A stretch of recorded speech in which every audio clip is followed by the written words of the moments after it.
I did not know I was funny. I just wanted to be funny. I like with Psycho. Twice as good as Spielberg. I don't know what your podcast is called, but it would be like paving new roads. We are ready, and thanks for coming out. Bruce Vilanch, I gotta tell you, last night I was at the Comedy Store and was talking about getting to do this interview. I'm very excited to have you here. Wow. Thank you. And the age range of people that their eyes got wide when I told them. No kidding. And I think it's a real testament to who you are as a writer and how many people you actually reach. And I guess. Yeah. Well, you know, for 6 years I was on Hollywood Squares. Oh, yeah. Just to the left of Whoopi, if that's possible.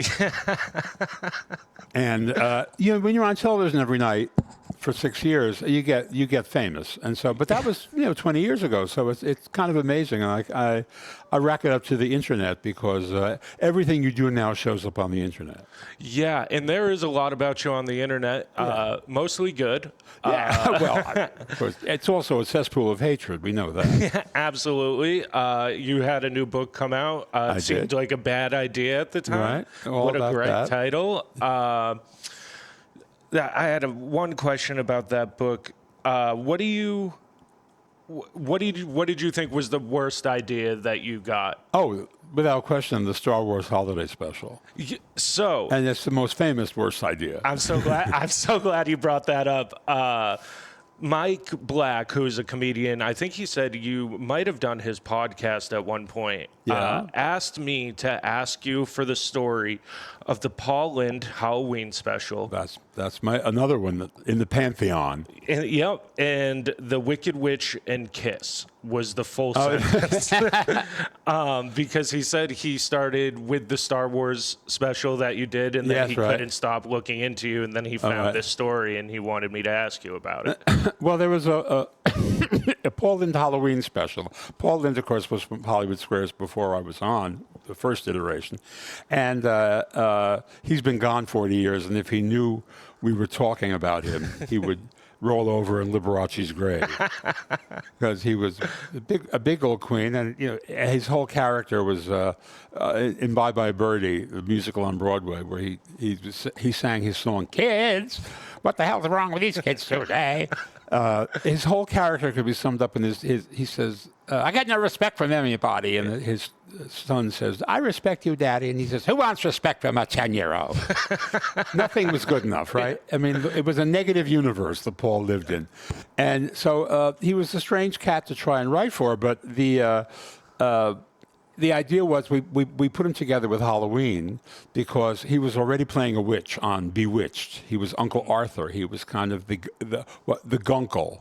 That was never, of course, never expressed as out because back then gay people were evil, were characterized as evil people who committed suicide and who didn't deserve to be on the planet, and nobody wanted to equate a person who they liked, who they made laugh, with that. So everybody kept very quiet about who they thought was gay and who they knew was gay.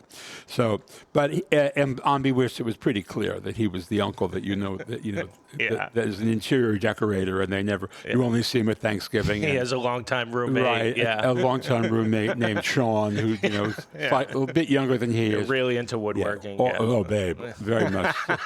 Morning woodworking, is what basically what they're up to. I walked into that.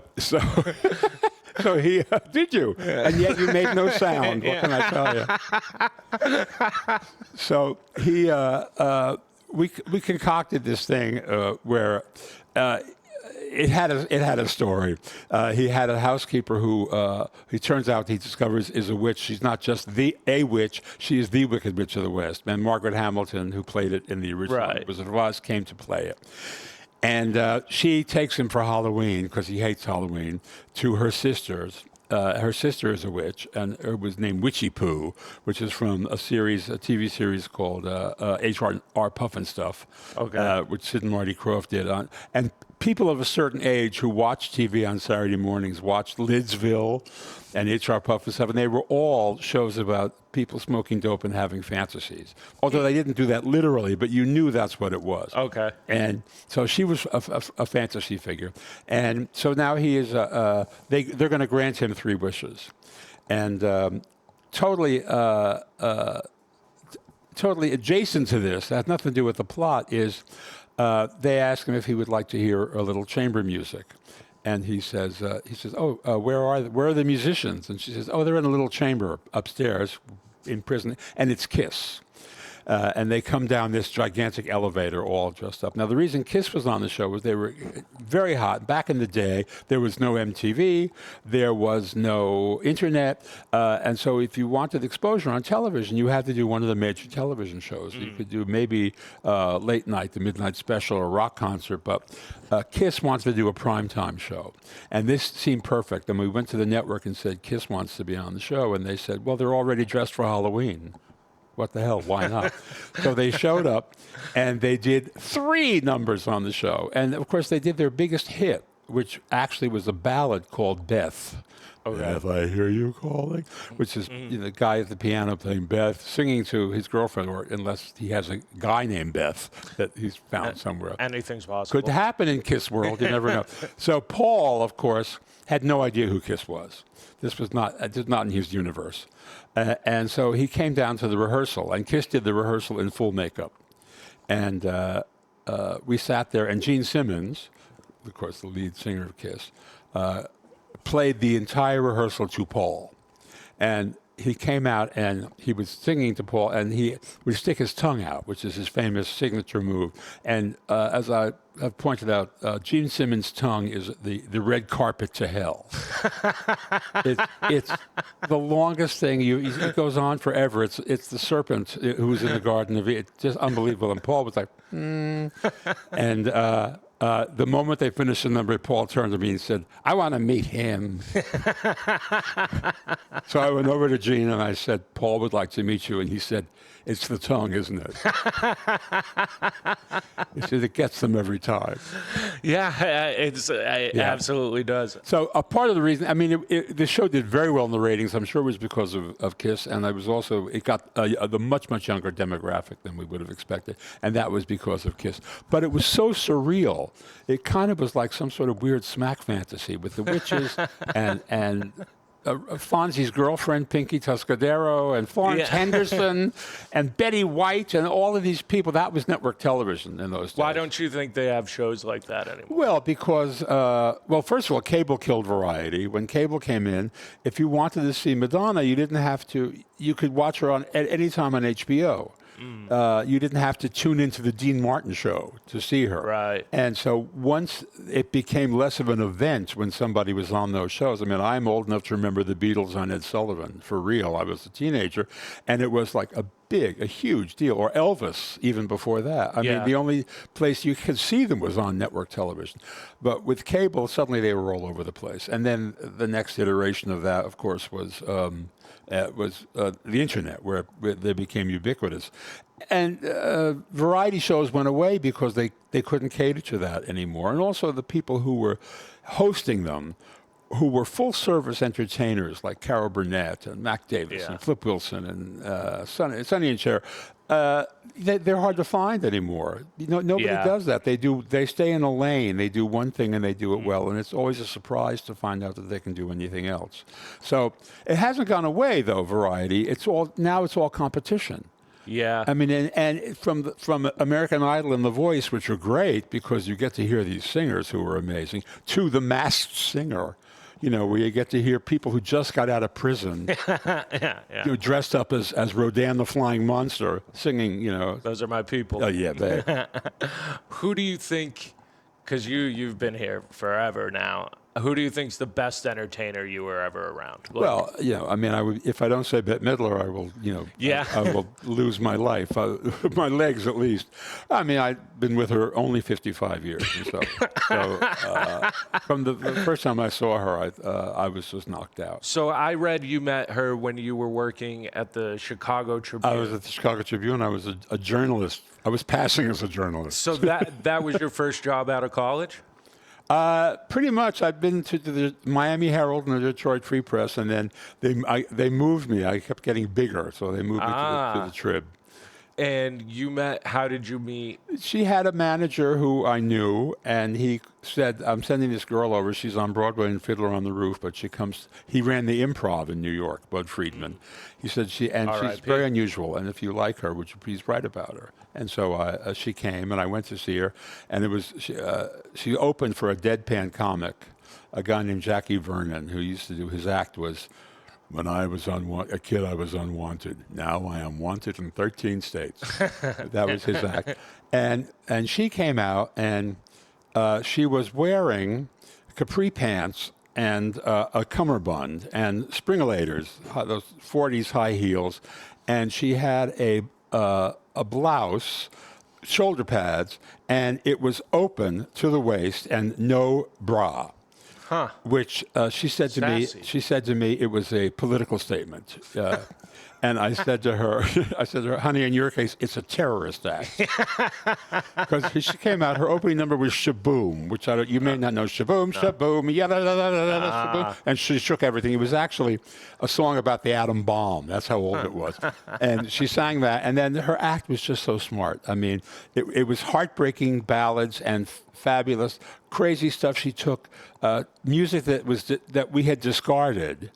We called it trash with flash. I mean, her first single was "Do You Want to Dance," which was a very teeny bop kind of "Do you want to dance or do you want to?" And she turned it into this epic, a ballad of longing and eroticism. And she wasn't asking him if he wanted to dance. Yeah, yeah. I mean, you just knew the subtext of the song was so on the radio, it jumped out at you. And that's her great facility is to create art where there never was any. I think subtext in music has gone away a little bit. Well, yeah. I mean, how can it? Bitch better have my money. I mean, ain't no subtext there. Absolutely. Or my favorite, I'm a loser, baby. Why don't you kill me? Okay, that's kind of like paints a black and white picture for us. Yeah, it really takes a lot. You don't have to hide anything anymore. Right. Yeah. I wanted to ask you about this Lane Bryant charming chub division chubby child model that you were as It was a kid. brief but meteoric career. Yeah. Lane Bryant, which is no longer among us, was a chain of stores that took care of plus-size women who at the time were called fat ladies. Fat ladies.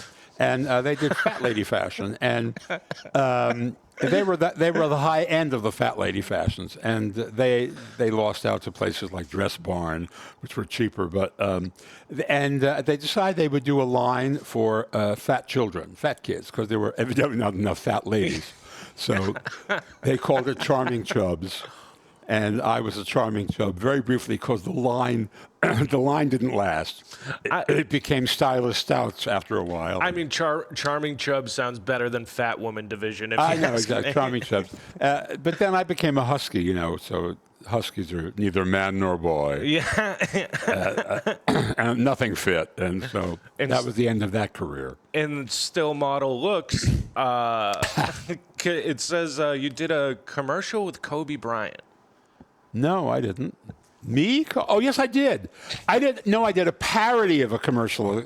That Kobe Bryant commercial where he jumps over the car. Oh, and you did a parody. I did a parody of it for some other product. I forget what it was. Oh, it was okay. It was a joke thing about me being able to do the stunt that Kobe could do. Right, yeah, I know. Weird. What did you find most fun acting in? Well, I did Hairspray, the musical, on Broadway for a year, and I toured it for a year, and I got to shave my beard and play a fat lady. It's real full circle. With a 35-pound fat suit on top of my own fat suit. And Hairspray is the greatest show. I mean, even if you don't feel like doing it, the minute you hear the audience, they're at a party, and you just get caught up in it. So that was amazing, and it hit an OCD button that I didn't realize I had, where I would come in and do it you have to do 8 times a week, and yeah. every audience is different. But you can't rewrite the show. So, What do you think? What if you could recall 8 times a week you're doing shows? There's no way they're all going perfect. right? Yeah. What do you think the biggest disaster was? Oh well, I mean that show always lands. I mean, it's sometimes we did a weekday matinee somewhere in San Francisco, and it wasn't well attended, so the audience, there was no spirit in the audience. But there were no real disasters. I mean, for me personally, my second night on Broadway, I think my skirt fell down. Because I'd lost some weight and it was just too big, and it fell down and it was pooling around me. And it was Edna, with there she is. You see the fat suit, you see the girdle, you see the suspenders and all that. And the audience kind of wasn't sure if it was happening for real. And everybody on stage froze. He was ripping Santa's beard off his face. Yeah, so I just kind of looked and I said, well, now you know why I spent all that time in the square. Oh, wow. Good Got a huge laugh, and then the wardrobe people rushed out and pulled it up, and or actually they took it, we threw it off stage, and I finished the scene in the girdle and went off, and we had a good laugh about it. But trust me, somebody at wardrobe got fired for not noticing that. For your weight loss. They don't take that stuff lightly on Broadway. Yeah. They should have known you were dieting. Yeah. Well, I mean, I guess. What do you? So it seems like you like theater more than you liked television. Well, theater is immediate. You get that response right away. I mean, you do in television if you shoot something live with an audience, right? But which a lot of the stuff that I do, especially, I mean, all those Oscar shows and award shows, there is a allegedly live audience out there. What I've always said to every Oscar host is, remember that there are 5 people nominated. So for every person who wins, there are 4 losers. And the room fills up with losers. And their energy is not great. Yeah. They no longer give a rat's ass what you're saying. They are very busy planning who they're going to fire. I've never thought of that. Now you can see them. They're texting, firing people as we speak, live on network television. They are firing people. So you have to bear that in mind. That's why we always, on the Oscar show, you front load all the good material, and you don't. Interesting. The host comes in and they'll do one shot and then introduce somebody or something, but you don't leave them out there too long because the audience, the attention span has really dribbled away. You wrote for them for 21 I years? did 25 years officially, and then they keep calling and saying, could you fix this? Because a lot of they don't have big budgets now for the writers, and when someone like Conan or Kimmel is hosting the show, they bring their staff. Right. And so there isn't a whole lot of money left, and so sometimes people who know me say, I don't like what this, can you fix this? Can you fluff me? Fluff me. Who do you think your favorite host was, and who was your least favorite? It's such a tricky thing. I mean, because I did 8 shows with Billy Crystal, who's brilliant, and we did the most kind of stuff. But I don't really. I will tell you the one who was the biggest challenge and the most interesting was Hugh Jackman, because he only did it once. We had done 2 Tony Award shows before this. Okay. But he did it once, and it was not, in his wheelhouse. I mean, it was, but it wasn't the kind of thing that he does. He doesn't come out and do a monologue. We have him do musical stuff. It was all. So that was all. It was different. Mm-hmm. It wasn't like when you have somebody who hosts their own talk show, they come out and they do a monologue. I mean, the structure is kind of. But they were all great. Steve Martin is probably my favorite because he's such an oddball. And I love him. I mean, he's a big movie star, so he can make fun of everybody. Yeah. And they don't take any umbrage because they know that he's greater than they are. Yeah. Because Absolutely. because he is Steve Martin, and I mean, there's no better brand than Steve Martin, and he's not mean. None of it's mean spirited. It's all just his crazy observations of the world. So that's a lot of fun to write for. That was one of these other questions I got from Mike Black, was ask him about Steve Martin and Richard Gere. Richard Gere. Gere, yeah. Hosting. Hosting. Well, the Oscars. Well, he didn't host with Richard. He hosted with Alec Baldwin. that he shared one year. But there's a joke about, I have a joke about Richard Gere, which I'm happy to share with you. Absolutely. It's a Billy Crystal story, actually. Billy was hosting, and it was the year that the Richard Gere scandal happened, where they were talking about. What was the scandal? The scandal was, wow. It's just so much construction work here. The scandal was he allegedly was in the hospital having a gerbil removed from his rear end. Oh, yeah. That was the scandal. It was the most outrageous thing. Richard maintains that it was the Chinese government planted this because he had taken a stand with the Dalai Lama against the Chinese government. And he had done it on a previous Oscar show. And they wanted to neutralize him as a spokesperson for the Dalai Lama, or an ally of the Dalai Lama. This is his take on what happened. Anyway, that's insane. This story was going around. And that very same year, there was a movie called An American Tail, which was an animated picture starring Fievel the mouse.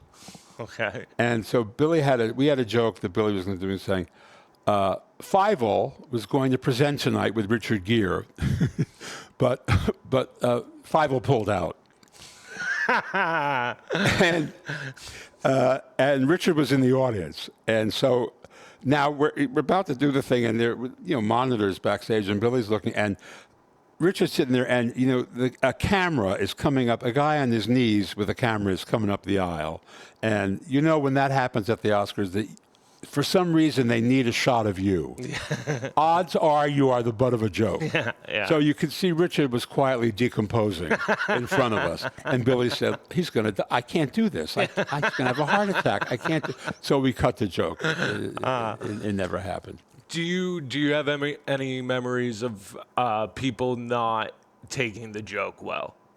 Well, of course, famously, Jack Palance, who was in City Slickers, Billy's movie. Billy put Jack Palance in, and then when Jack was nominated for the Oscar, Billy in the monologue talked about Jack, about I used to say to him, "Have you gotten friendly with Jack?" And he says, "I'm too afraid.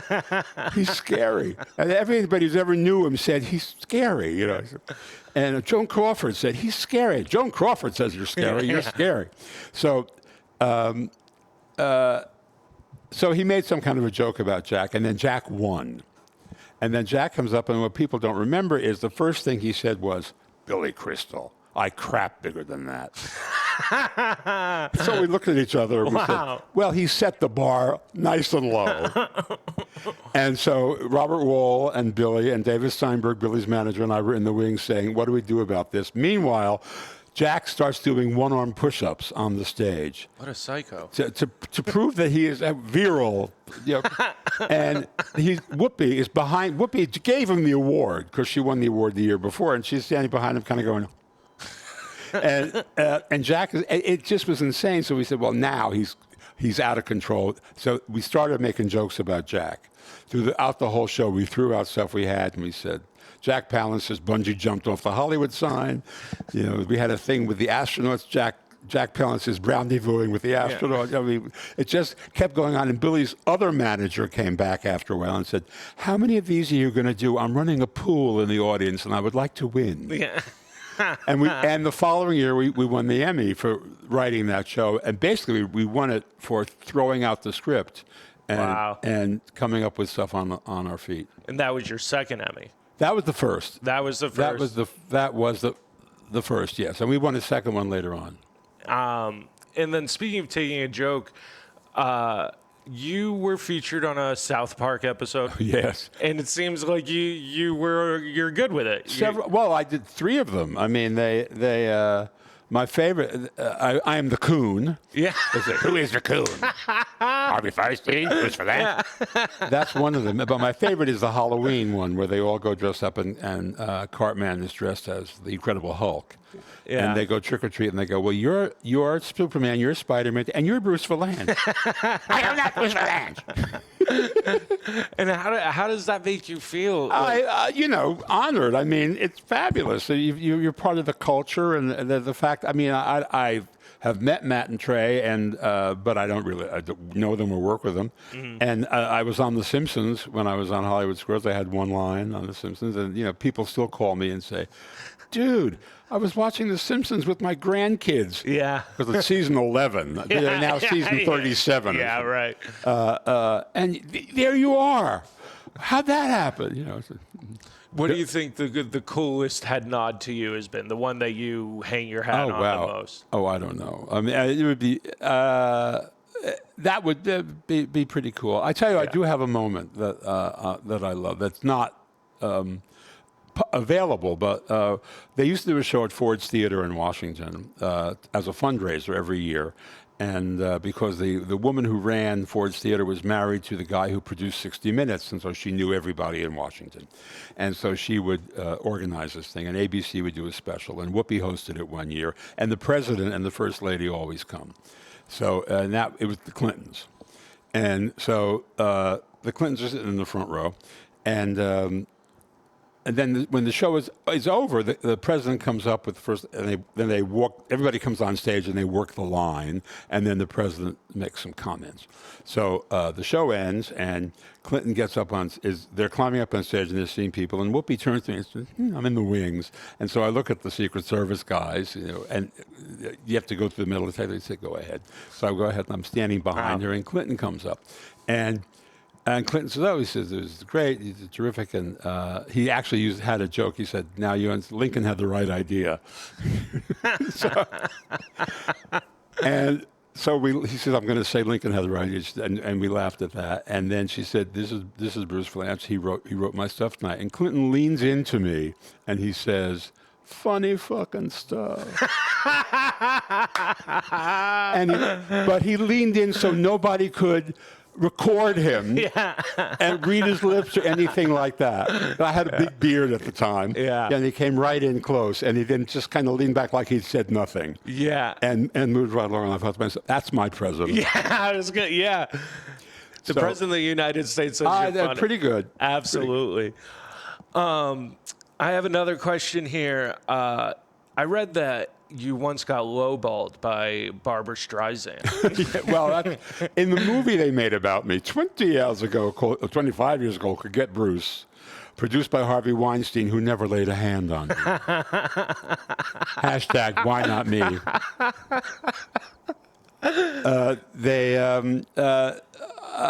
I told a story about Barbara. She was going to work for I'd done a lot of stuff for free, for benefits and things and charity stuff. And she said she was going back to work and wanted to hire me, and she made a low offer. And at the time she was auctioning off all of her stuff in her house. And she said, "Well, what should I do?" I said, "Sell a lamp." That's the equivalent, And it got in the movie, and she was furious with me. You paint me as cheap and all that, but it was a whole bunch of other stories for her as cheap. She apparently back then had a reputation, so and it took forever. For us for her to realize that that it really had all happened, that I hadn't made it up. She thought I had made it up, and I hadn't made it up. And there were all these people at the William Morris office who were involved in the conversations.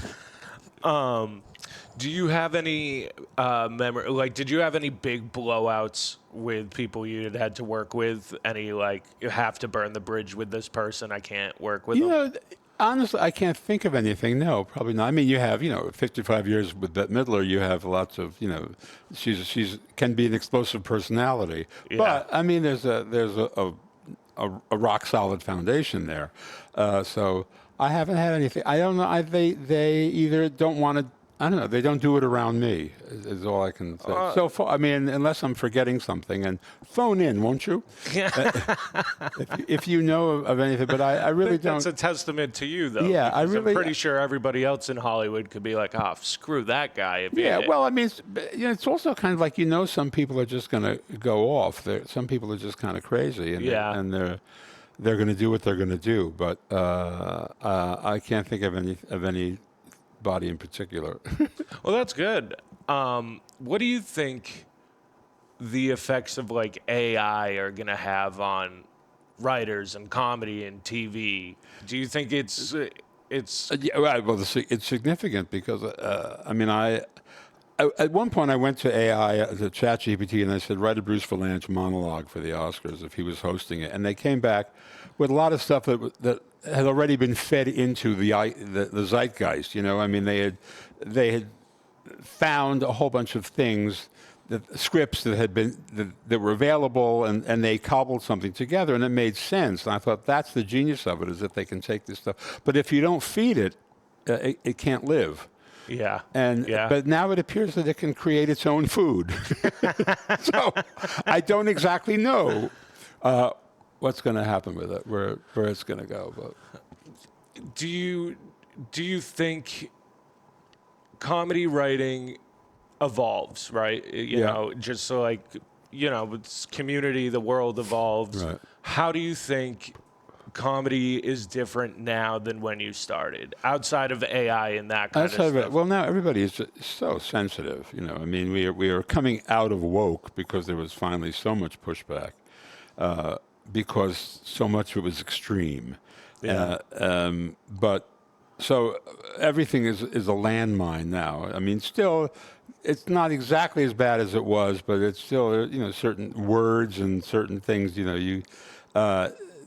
you and I understand, because I'm a member of several different minorities. So, when you come after any of mine, I bristle. But you also have to have a sense of humor, and the idea is a sense of humor. And if something is mean-spirited, it presents itself that way, and that's bad, and it's not going to get a great reception, except people who want to hate. Yeah. People who for their own reasons enjoy getting together at rallies and screaming. But if it's just observational, and now people you will write comedy that will comment on the fact that you can't do those jokes anymore. That's part of that. I think we're going through a kind of a transitional period. Do you have any shows or anything right now that's new that you're like, oh, this is good, this has come out of the newer kind of this, like, not woke, but newer comedy that you're like, oh, this wouldn't have happened when I started, but this is good? I'm trying to think. Well, you wouldn't have had gay hockey players, I'll tell you that. Yeah. And God, they're all over the place now. Are they? Who knew? Fuck you. Well, thank you.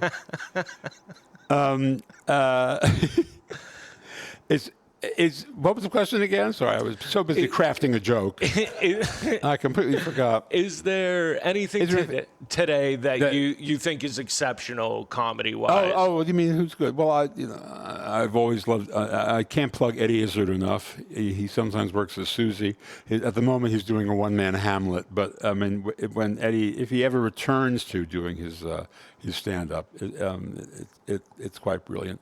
I mean, I like people who are funny. Leslie Jones is funny. Yeah. I mean, she just walks on stage and I begin to laugh. I mean, because her attitude is just... She's one of the only people I've ever seen that will be standing on top of your table, screaming with spit coming out of their mouth, and they don't mind at all. Right. And they are hysterical, and she'll do it for 45 minutes straight. I know. And yes, and let's just lines like... I figure if he can stand me and my big feet. All right. She's letting us know her view of herself. Yeah. I once saw there was a bartender at the Comedy Store who had been talking pretty poorly about Leslie for maybe a couple months. And Leslie, who is 2 to 5 feet taller than this man, right? Yeah. Confronts this kid, and this kid is like from deep South Louisiana. He has a lisp, but to his credit, he did stand up for himself, and he said, "Yes, I did say that stuff." And to Leslie's credit, she started whipping him with the towel that she keeps over his shoulder.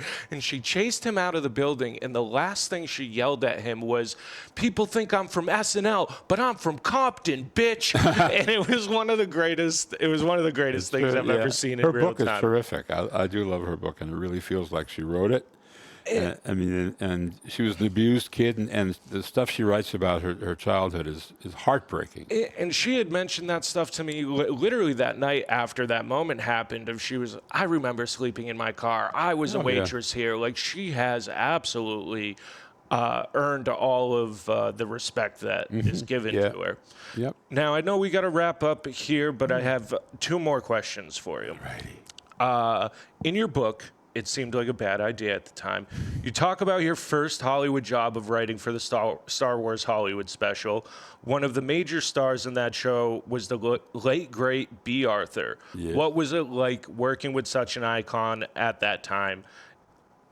Well, I knew B just socially from Broadway. We had a lot of Broadway people in common, and I'd been acting in something that a friend of hers wrote, and that's how we really got friendly. And then we just started seeing each other and getting friendly.